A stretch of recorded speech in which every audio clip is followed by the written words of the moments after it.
Pigmentation on lips is very common. The most important causes for this are usage of matte lipsticks, vitamin deficiencies, smoking, excessive caffeine, okay? Then if you're exfoliating your lips quite frequently, not keeping yourself hydrated, and sometimes even genetics. Now when it comes to management, okay, reduce caffeine, keep yourself hydrated, rule out vitamin deficiencies with your doctor, okay?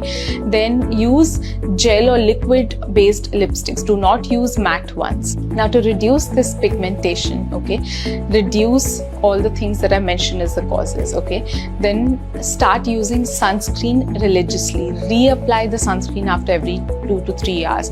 Use lip balms which have hydrating agents along with sunscreen, okay?